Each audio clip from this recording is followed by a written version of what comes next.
Bien loin dans la mer, l'eau est bleue comme les feuilles des bleuets, pure comme le verre le plus transparent, mais si profonde qu'il serait inutile d'y jeter l'ancre et qu'il faudrait y entasser une quantité infinie de tours d'église les unes sur les autres pour mesurer la distance du fond à la surface.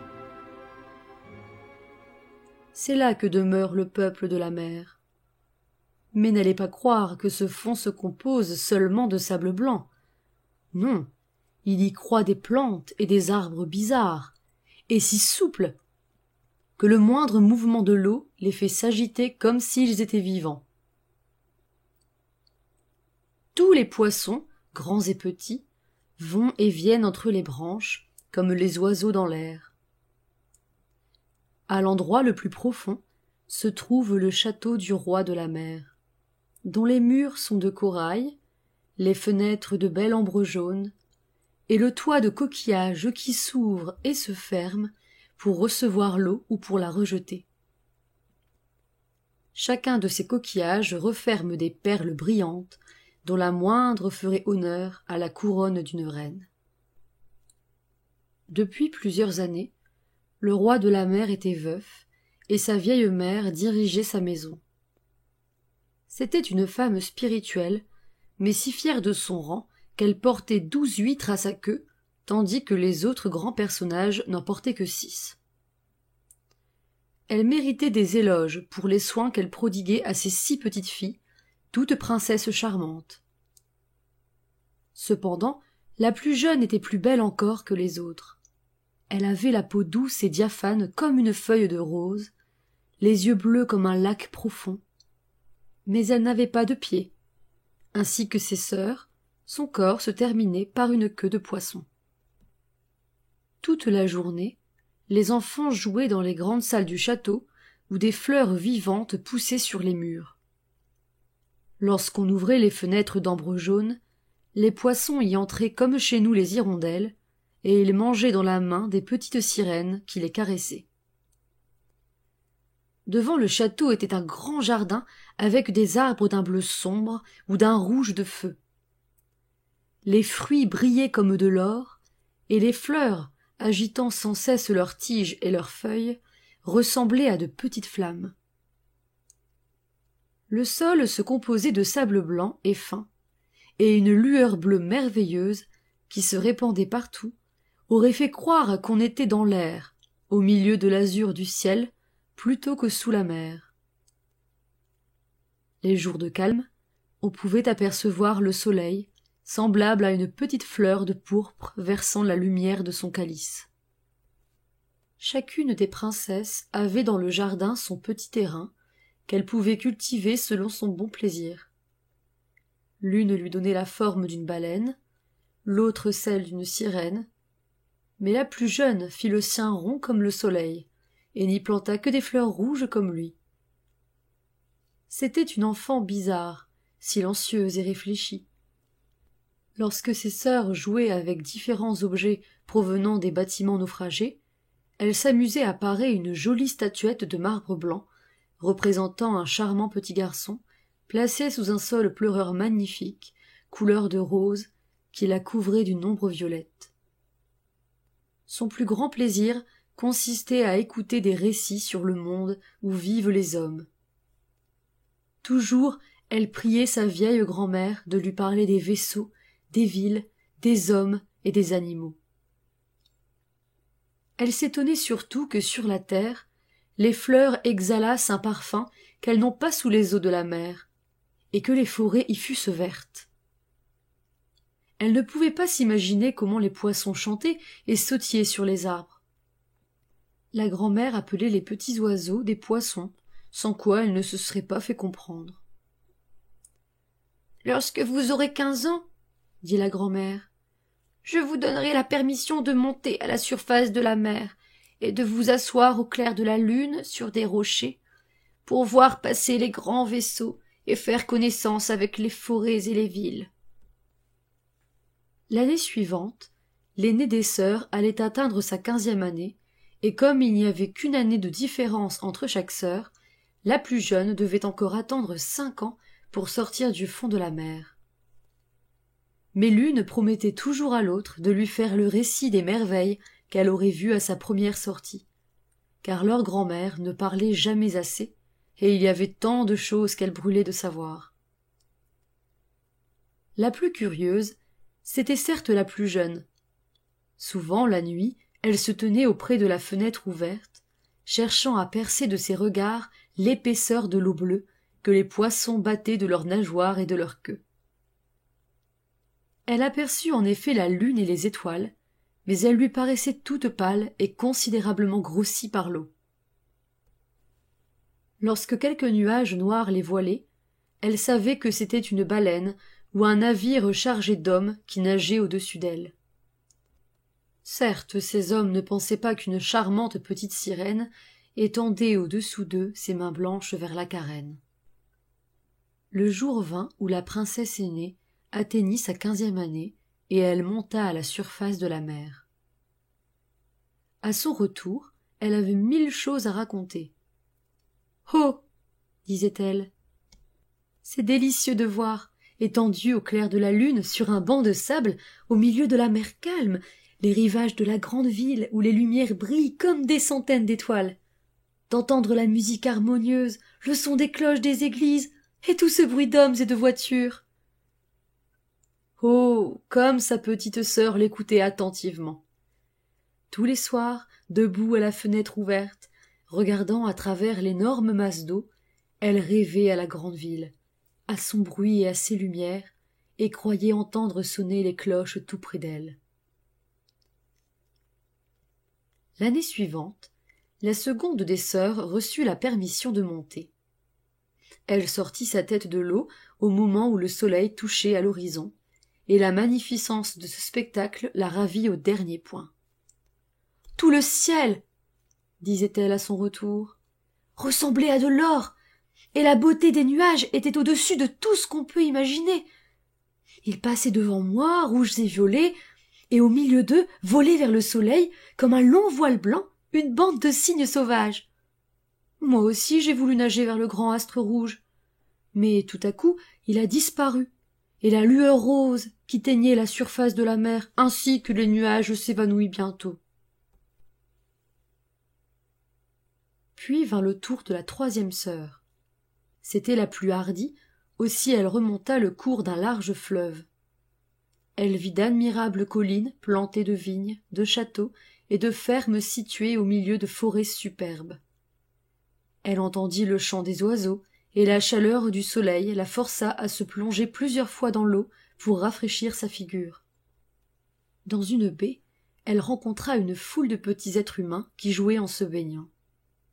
Elle voulut jouer avec eux, mais ils se sauvèrent tout effrayés, et un animal noir, c'était un chien, se mit à aboyer si terriblement qu'elle fut prise de peur et regagna promptement la pleine mer.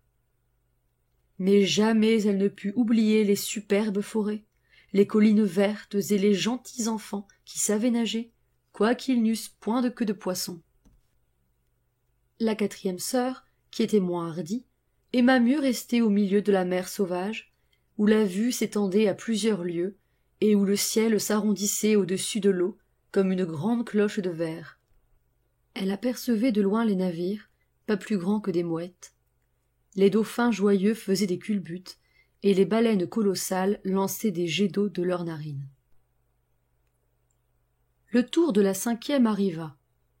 Son jour tomba précisément en hiver, aussi vit-elle ce que les autres n'avaient pas encore pu voir.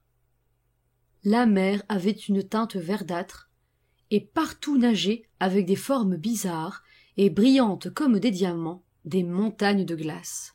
« Chacune d'elles, disait la voyageuse, ressemble à une perle plus grosse que les tours d'église que bâtissent les hommes. » Elle s'était assise sur une des plus grandes, et tous les navigateurs se sauvaient de cet endroit où elle abandonnait sa longue chevelure au gré des vents. Le soir, un orage couvrit le ciel de nuées. Les éclairs brillèrent, le tonnerre gronda, tandis que la mer, noire et agitée, élevant les grands monceaux de glace, les faisait briller de l'éclat rouge des éclairs. Toutes les voiles furent serrées, La terreur se répandit partout, mais elle, tranquillement assise sur sa montagne de glace, vit la foudre tomber en zigzag sur l'eau luisante. La première fois qu'une des sœurs sortait de l'eau, elle était toujours enchantée de toutes les nouvelles choses qu'elle apercevait. Mais, une fois grandie, lorsqu'elle pouvait monter à loisir, le charme disparaissait. Et elle disait au bout d'un mois qu'en bas tout était bien plus gentil et que rien ne valait son chez-soi. Souvent, le soir, les 5 sœurs se tenant par le bras, montaient ainsi à la surface de l'eau.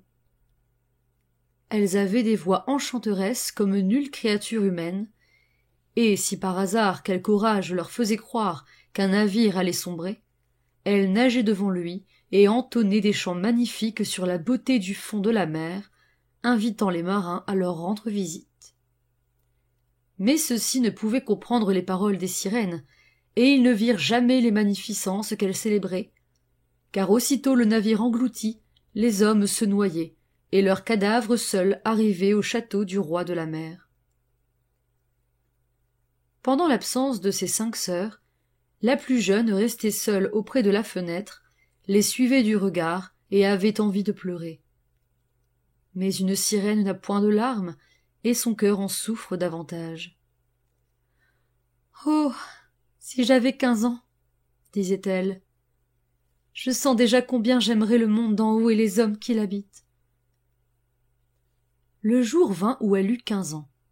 « Tu vas partir, » lui dit sa grand-mère, la vieille reine douairière. « Viens que je fasse ta toilette comme à tes sœurs. » Et elle posa sur ses cheveux une couronne de lys blanc, dont chaque feuille était la moitié d'une perle. Puis elle fit attacher à la queue de la princesse 8 grandes huîtres pour désigner son rang élevé. « Comme elles me font mal !» dit la petite sirène. « Si l'on veut être bien habillé, il faut souffrir un peu, » répliqua la vieille reine. Cependant, la jeune fille aurait volontiers rejeté tout ce luxe et la lourde couronne qui pesait sur sa tête. Les fleurs rouges de son jardin lui allaient beaucoup mieux, mais elle n'osa pas faire d'observation. « Adieu, » dit-elle, et légère comme une bulle de savon, elle traversa l'eau. Lorsque sa tête apparut à la surface de la mer, le soleil venait de se coucher. Mais les nuages brillaient encore comme des roses et de l'or, et l'étoile du soir étincelait au milieu du ciel. L'air était doux et frais, la mer paisible. Près de la petite sirène se trouvait un navire à 3 mâts. Il n'avait qu'une voile dehors à cause du calme, et les matelots étaient assis sur les vergues et sur les cordages. La musique et les chants y résonnaient sans cesse, et à l'approche de la nuit, on alluma 100 lanternes de diverses couleurs suspendues au cordage. On aurait cru voir les pavillons de toutes les nations. La petite sirène nagea jusqu'à la fenêtre de la grande chambre, et chaque fois que l'eau la soulevait, elle apercevait à travers les vitres transparentes une quantité d'hommes magnifiquement habillés. Le plus beau d'entre eux était un jeune prince aux grands cheveux noirs, âgé d'environ 16 ans, et c'était pour célébrer sa fête que tous ces préparatifs avaient lieu.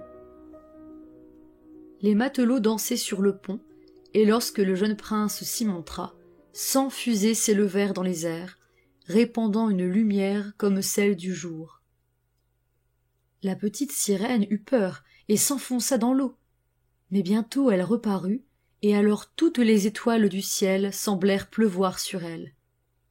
Jamais elle n'avait vu un pareil feu d'artifice. De grands soleils tournaient, des poissons de feu fendaient l'air, et toute la mer, pure et calme, brillait. Sur le navire, on pouvait voir chaque petit cordage, et encore mieux les hommes. Oh, que le jeune prince était beau! Il serrait la main à tout le monde, parlait et souriait à chacun, tandis que la musique envoyait dans la nuit ses sons harmonieux. Il était tard, mais la petite sirène ne put se lasser d'admirer le vaisseau et le beau prince. Les lanternes ne brillaient plus, et les coups de canon avaient cessé. toutes les voiles furent successivement déployées, et le vaisseau s'avança rapidement sur l'eau. La princesse le suivit, sans détourner un instant ses regards de la fenêtre. Mais bientôt, la mer commença à s'agiter, les vagues grossissaient, et de grands nuages noirs s'amoncelaient dans le ciel. Dans le lointain brillaient les éclairs, un orage terrible se préparait. Le vaisseau se balançait sur la mer impétueuse dans une marche rapide.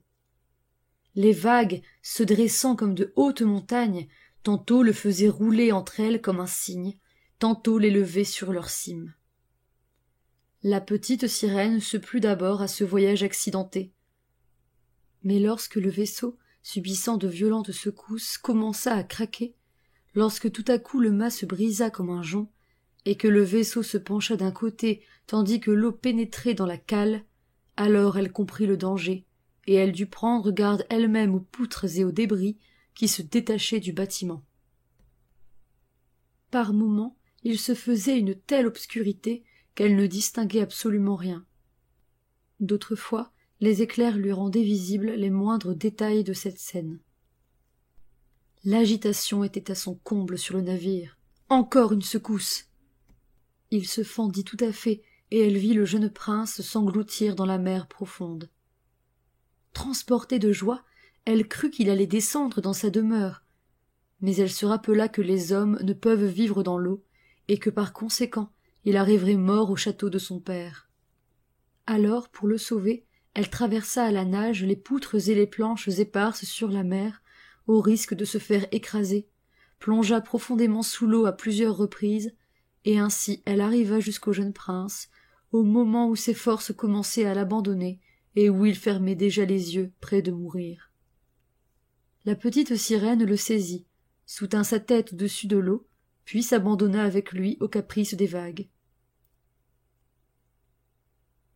Le lendemain matin, le beau temps était revenu, mais il ne restait plus rien du vaisseau. Un soleil rouge, aux rayons pénétrants, semblait rappeler la vie sur les joues du prince, mais ses yeux restaient toujours fermés. La sirène déposa un baiser sur son front et releva ses cheveux mouillés.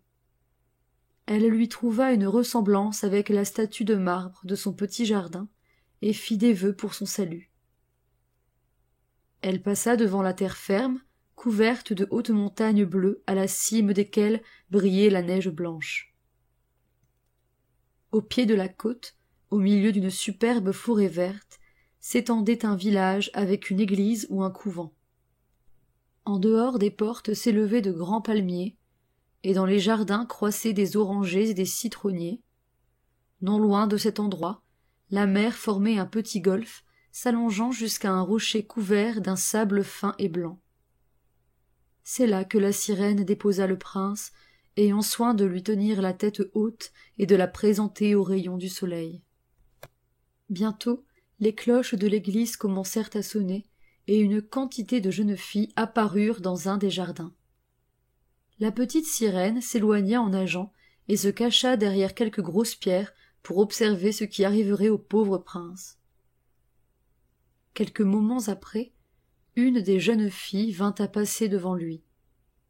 D'abord, elle parut s'effrayer, mais se remettant aussitôt, elle courut chercher d'autres personnes qui prodiguèrent au prince toute espèce de soins. La sirène le vit reprendre ses sens et sourire à tous ceux qui l'entouraient. À elle seule il ne sourit pas, ignorant qui l'avait sauvé. Aussi, lorsqu'elle le vit conduire dans une grande maison, elle plongea tristement et retourna au château de son père. Elle avait toujours été silencieuse et réfléchie. À partir de ce jour, elle le devint encore davantage. Ses sœurs la questionnèrent sur ce qu'elle avait vu là-haut, mais elle ne raconta rien. Plus d'une fois, le soir et le matin, elle retourna à l'endroit où elle avait laissé le prince. Elle vit mûrir les fruits du jardin, elle vit fondre la neige sur les hautes montagnes, mais elle ne vit pas le prince, et elle retournait toujours plus triste au fond de la mer.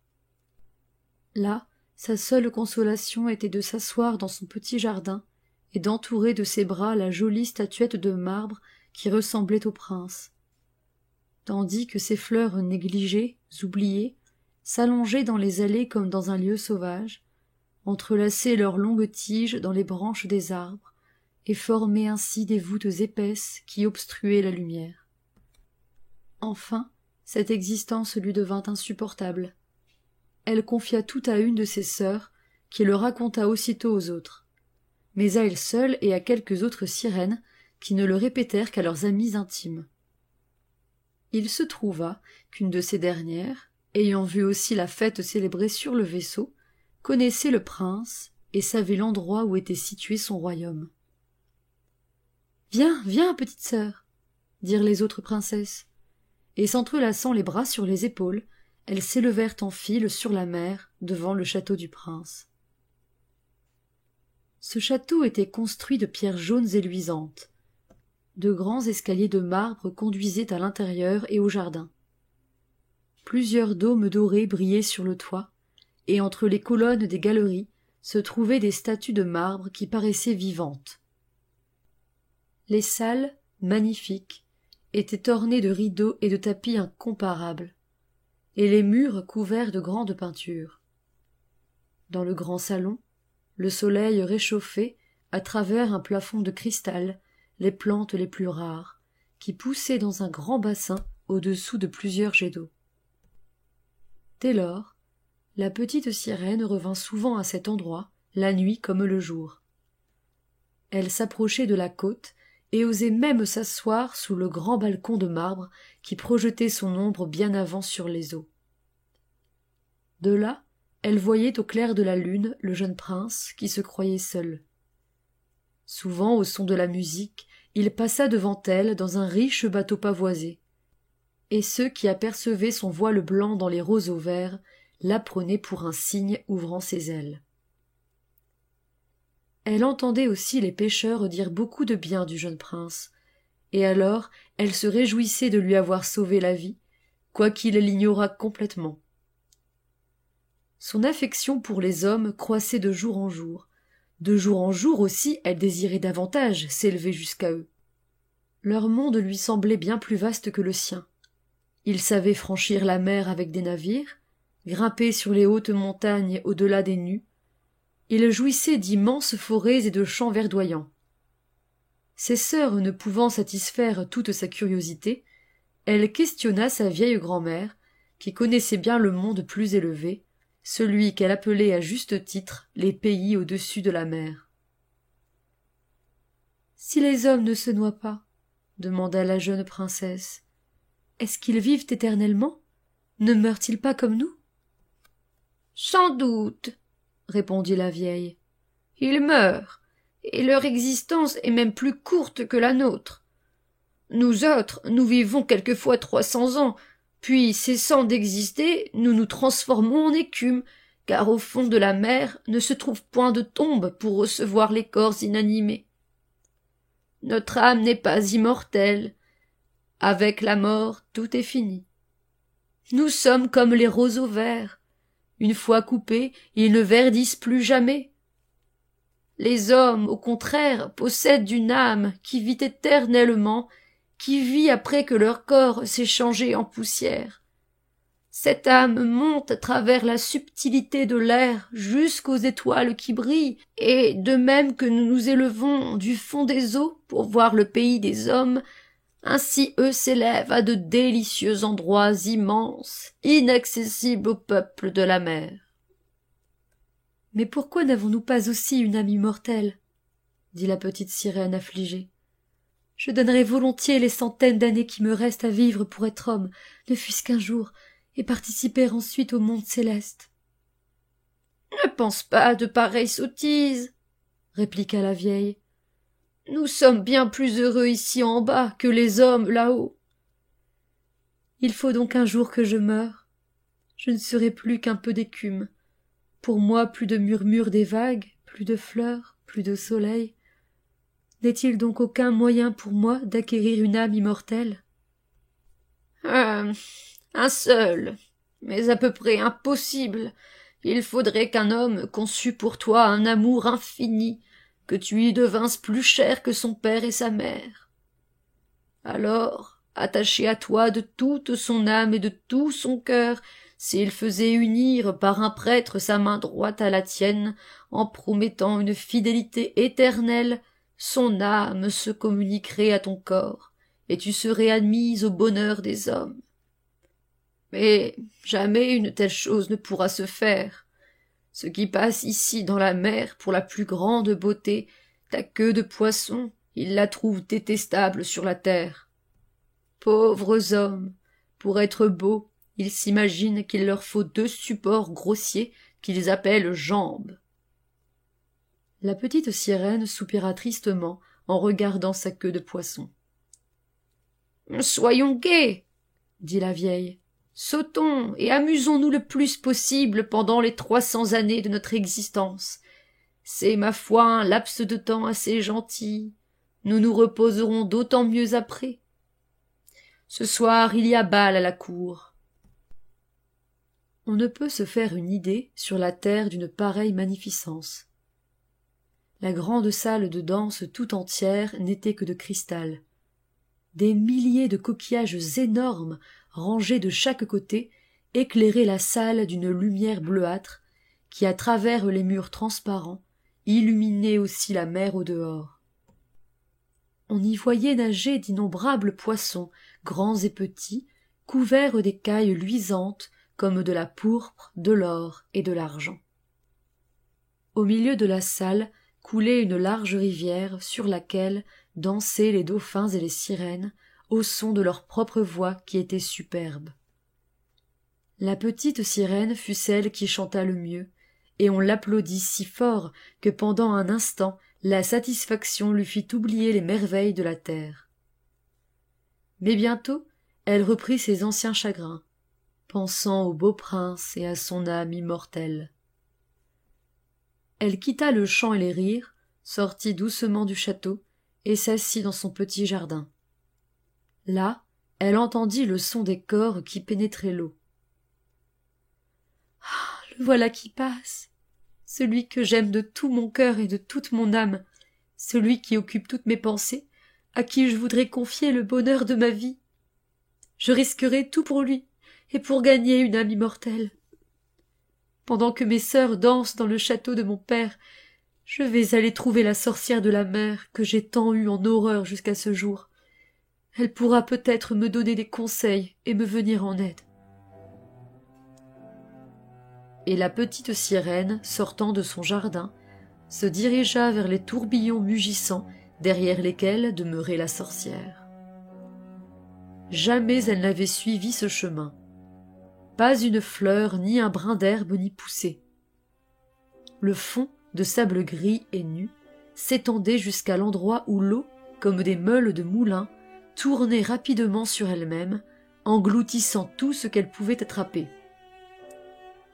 La princesse se vit obligée de traverser ces terribles tourbillons pour arriver au domaine de la sorcière, dont la maison s'élevait au milieu d'une forêt étrange. Tous les arbres et tous les buissons n'étaient que des polypes, moitié animaux, moitié plantes, pareils à des serpents à 100 têtes sortant de terre. Les branches étaient des bras longs et gluants, terminés par des doigts en forme de verre, et qui remuaient continuellement. Ces bras s'enlaçaient sur tout ce qu'ils pouvaient saisir et ne le lâchaient plus. La petite sirène, prise de frayeur, aurait voulu s'en retourner, mais en pensant au prince et à l'âme de l'homme, elle s'arma de tout son courage. Elle attacha autour de sa tête sa longue chevelure flottante, pour que les polypes ne pussent la saisir, croisa ses bras sur sa poitrine, et nagea ainsi, rapide comme un poisson, parmi ces vilaines créatures dont chacune serrait comme avec des liens de fer quelque chose entre ses bras, soit des squelettes blancs de naufragés, soit des rames, soit des caisses ou des carcasses d'animaux. Pour comble d'effroi, la princesse en vit une qui enlaçait une petite sirène étouffée. Enfin, elle arriva à une grande place dans la forêt, où de gros serpents de mer se roulaient en montrant leurs hideux ventres jaunâtres. Au milieu de cette place, se trouvait la maison de la sorcière, construite avec les os des naufragés, et où la sorcière, assise sur une grosse pierre, donnait à manger à un crapaud dans sa main, comme les hommes font manger du sucre aux petits canaris. Elle appelait les affreux serpents ses petits poulets, et se plaisait à les faire rouler sur sa grosse poitrine spongieuse. « Je sais ce que tu veux !» s'écria-t-elle en apercevant la princesse. « Tes désirs sont stupides. Néanmoins je m'y prêterai, car je sais qu'ils te porteront malheur. Tu veux te débarrasser de ta queue de poisson et la remplacer par 2 de ces pièces avec lesquelles marchent les hommes, afin que le prince s'amourache de toi, t'épouse et te donne une âme immortelle. » À ces mots, elle éclata d'un rire épouvantable qui fit tomber à terre le crapaud et les serpents. « Enfin, tu as bien fait de venir.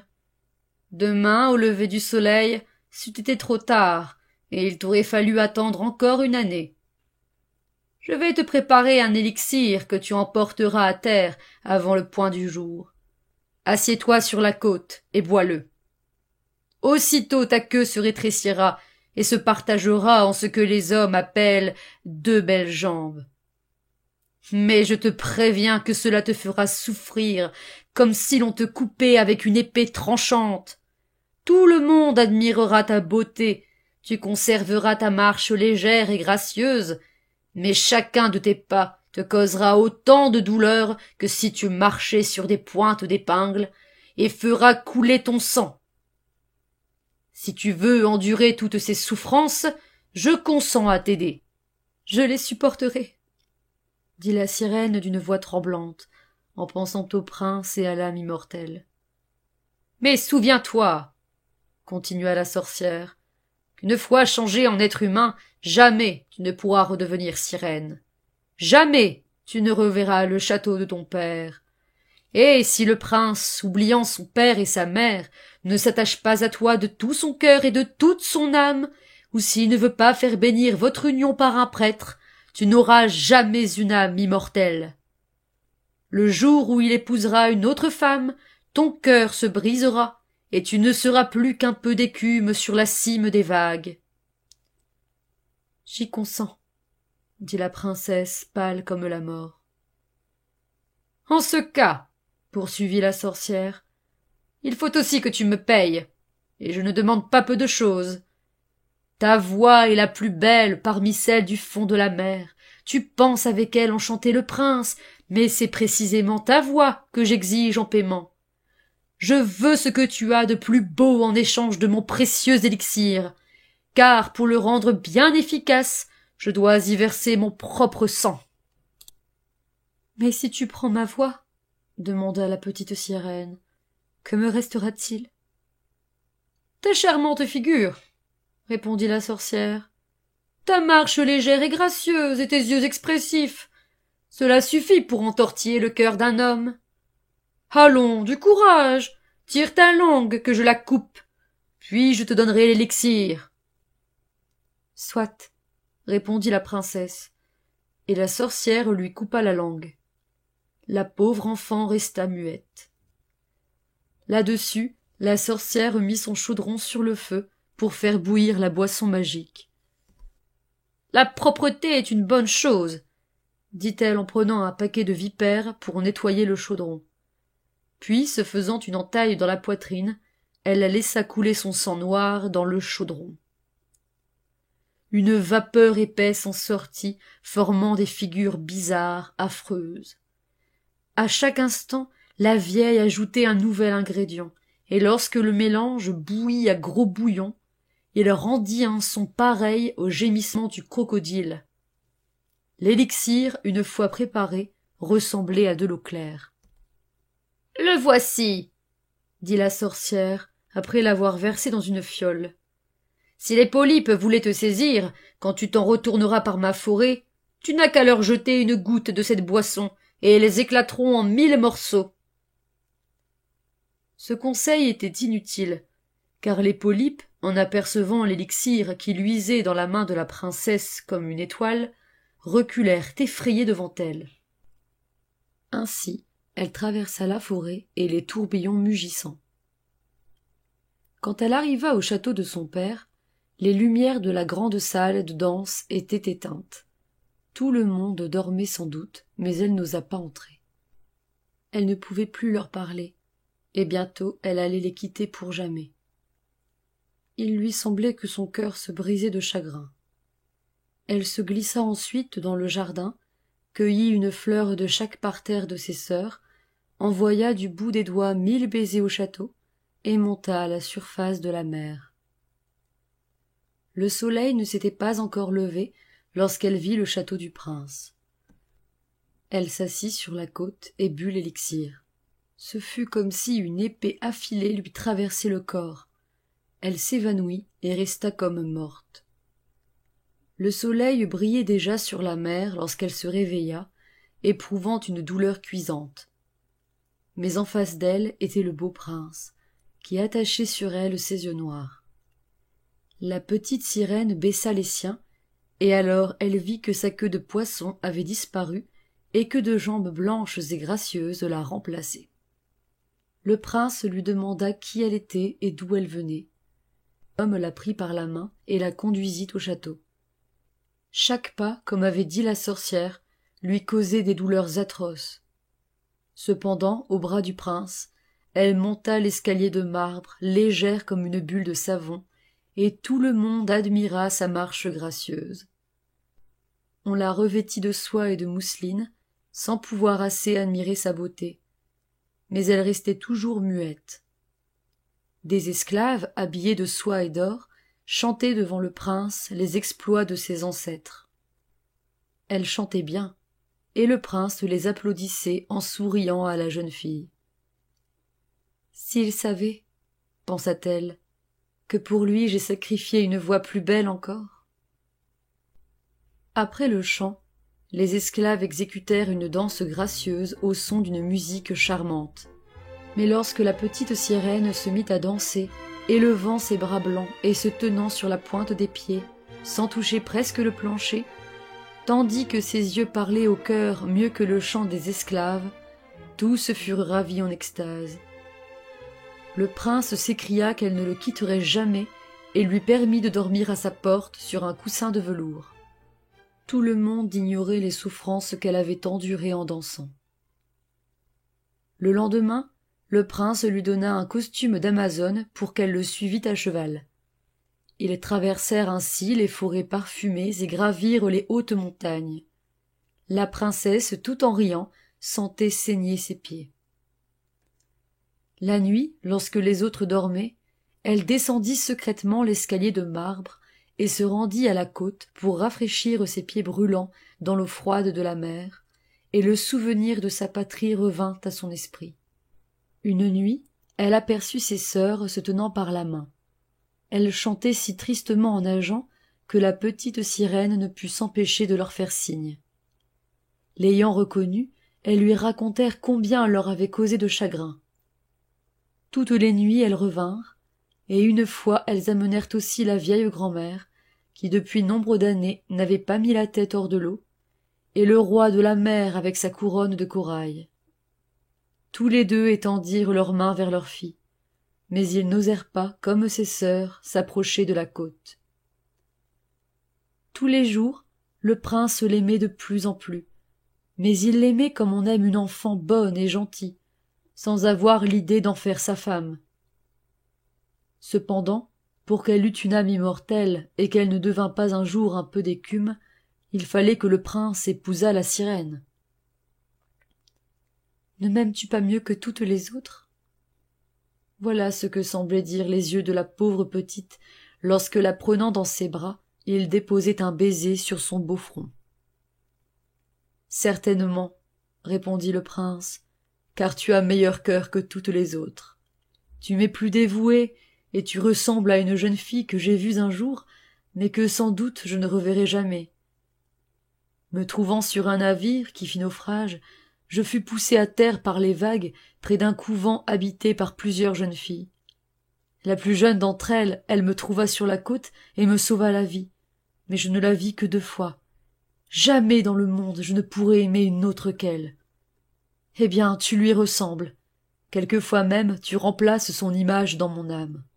Hélas, pensa la petite sirène, il ignore que c'est moi qui l'ai porté à travers les flots jusqu'au couvent pour le sauver. Il en aime une autre. Cependant, cette jeune fille est enfermée dans un couvent, elle ne sort jamais. Peut-être l'oubliera-t-il pour moi qui l'aimerais et lui serais dévouée toute ma vie. Le prince va épouser la charmante fille du roi voisin, dit-on un jour. Il équipe un superbe navire sous prétexte de rendre seulement visite au roi, mais la vérité est qu'il va épouser sa fille. Cela fit sourire la sirène, qui savait mieux que personne les pensées du prince, car il lui avait dit « Puisque mes parents l'exigent, j'irai voir la belle princesse, mais jamais ils ne me forceront à la ramener pour en faire ma femme. Je ne puis l'aimer. Elle ne ressemble pas comme toi à la jeune fille du couvent, et je préférerais t'épouser toi, pauvre enfant trouvé, aux yeux si expressifs, malgré ton éternel silence. » Le prince partit. En parlant ainsi, il avait déposé un baiser sur sa longue chevelure. « J'espère que tu ne crains pas la mer, mon enfant, » lui dit-il sur le navire qui les emportait. Puis il lui parla des tempêtes et de la mer en fureur, des étranges poissons et de tout ce que les plongeurs trouvent au fond des eaux. Ses discours la faisaient sourire, car elle connaissait le fond de la mer mieux que personne assurément.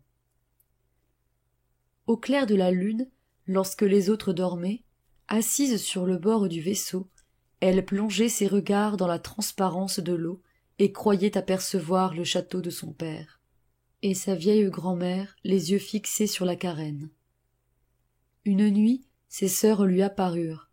Elle la regardait tristement et se tordait les mains. La petite les appela par des signes et s'efforça de leur faire entendre que tout allait bien. Mais au même instant, le mousse s'approcha et elles disparurent en laissant croire aux petits marins qu'ils n'avaient vu que l'écume de la mer. Le lendemain, le navire entra dans le port de la ville où résidait le roi voisin. Toutes les cloches sonnèrent, la musique retentit du haut des tours, et les soldats se rangèrent sous leurs drapeaux flottants. Tous les jours, ce n'était que fêtes, bals, soirées. Mais la princesse n'était pas encore arrivée du couvent, où elle avait reçu une brillante éducation. La petite sirène était bien curieuse de voir sa beauté. Elle eut enfin cette satisfaction.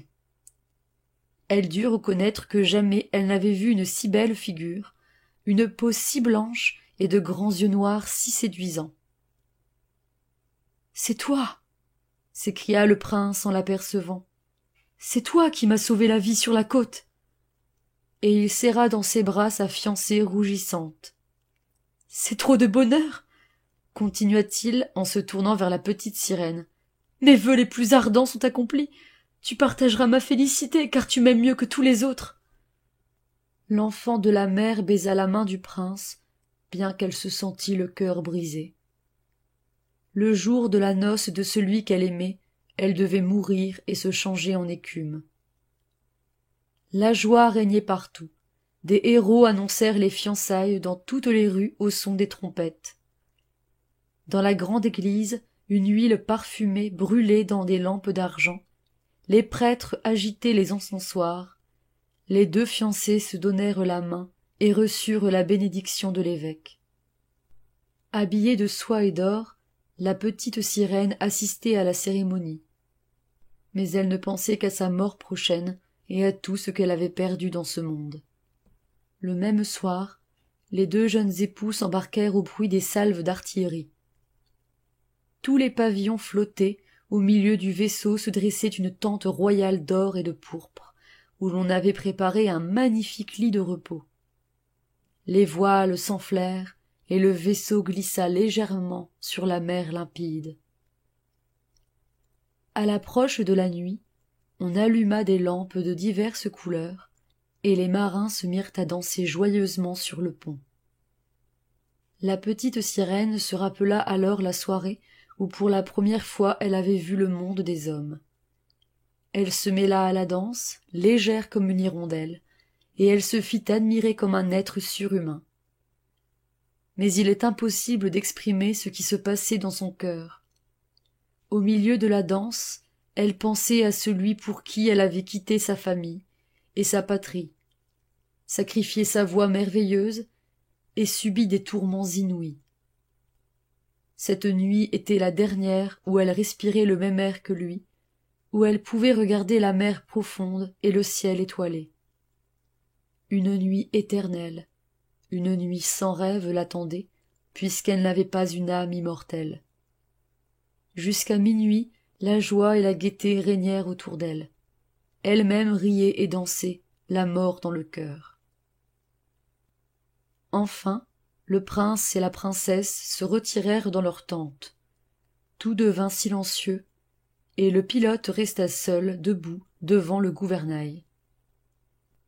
La petite sirène, appuyée sur ses bras blancs au bord du navire, regardait vers l'Orient, du côté de l'aurore. Elle savait que le premier rayon du soleil allait la tuer. Soudain, ses sœurs sortirent de la mer, aussi pâles qu'elle-même. Leur longue chevelure ne flottait plus au vent, on l'avait coupée. « Nous l'avons donnée à la sorcière, » dirent-elles, « pour qu'elle te vienne en aide et te sauve de la mort. Elle nous a donné un couteau bien affilé que voici. Avant le lever du soleil, il faut que tu l'enfonces dans le cœur du prince, et lorsque son sang encore chaud tombera sur tes pieds, ils se joindront et se changeront en une queue de poisson. Tu redeviendras sirène, tu pourras redescendre dans l'eau près de nous, et ce n'est qu'à l'âge de 300 ans que tu disparaîtras en écume. Mais dépêche-toi, car avant le lever du soleil, il faut que l'un de vous deux meure. Tue-le et reviens. Vois-tu cette raie rouge à l'horizon? Dans quelques minutes, le soleil paraîtra, et tout sera fini pour toi. » Puis, poussant un profond soupir, elles s'enfoncèrent dans les vagues. La petite sirène écarta le rideau de la tente, et elle vit la jeune femme endormie, la tête appuyée sur la poitrine du prince. Elle s'approcha d'eux, s'inclina, et déposa un baiser sur le front de celui qu'elle avait tant aimé. Ensuite, elle tourna ses regards vers l'aurore, qui luisait de plus en plus, regarda alternativement le couteau tranchant et le prince qui prononçait en rêvant le nom de son épouse, leva l'arme d'une main tremblante et la lança loin dans les vagues. Là où tomba le couteau, des gouttes de sang semblèrent rejaillir de l'eau. La sirène jeta encore un regard sur le prince et se précipita dans la mer, où elle sentit son corps se dissoudre en écume. En ce moment, le soleil sortit des flots. Ses rayons doux et bienfaisants tombaient sur l'écume froide, et la petite sirène ne se sentait pas morte. Elle vit le soleil brillant, les nuages de pourpre, et au-dessus d'elle flottaient 1000 créatures transparentes et célestes. Leurs voix formaient une mélodie ravissante, mais si subtile que nulle oreille humaine ne pouvait l'entendre, comme nul œil humain ne pouvait voir ces créatures. L'enfant de la mer s'aperçut qu'elle avait un corps semblable au leur, et qui se dégageait peu à peu de l'écume. « Où suis-je » demanda-t-elle avec une voix dont aucune musique ne peut donner l'idée. « Chez les filles de l'air, » répondirent les autres. « La sirène n'a point d'âme immortelle, et elle ne peut en acquérir une que par l'amour d'un homme. Sa vie éternelle dépend d'un pouvoir étranger. Comme la sirène, les filles de l'air n'ont pas une âme immortelle, mais elles peuvent en gagner une par leurs bonnes actions. Nous volons dans les pays chauds, où l'air pestilentiel tue les hommes, pour y ramener la fraîcheur. Nous répandons dans l'atmosphère le parfum des fleurs. Partout où nous passons, nous apportons des secours et nous ramenons la santé. Lorsque nous avons fait le bien pendant 300 ans, nous recevons une âme immortelle, afin de participer à l'éternelle félicité des hommes. Pauvre petite sirène, Tu as fait de tout ton cœur les mêmes efforts que nous. Comme nous tu as souffert, et, sortie victorieuse de tes épreuves, tu t'es élevée jusqu'au monde des esprits de l'air, où il ne dépend que de toi de gagner une âme immortelle par tes bonnes actions. » Et la petite sirène, élevant ses bras vers le ciel, versa des larmes pour la première fois. Les accents de la gaieté se firent entendre de nouveau sur le navire. Mais elle vit le prince et sa belle épouse regarder fixement avec mélancolie l'écume bouillonnante, comme s'ils savaient qu'elle s'était précipitée dans les flots. Invisible, elle embrassa la femme du prince, jeta un sourire à l'époux, puis monta avec les autres enfants de l'air sur un nuage rose qui s'éleva dans le ciel.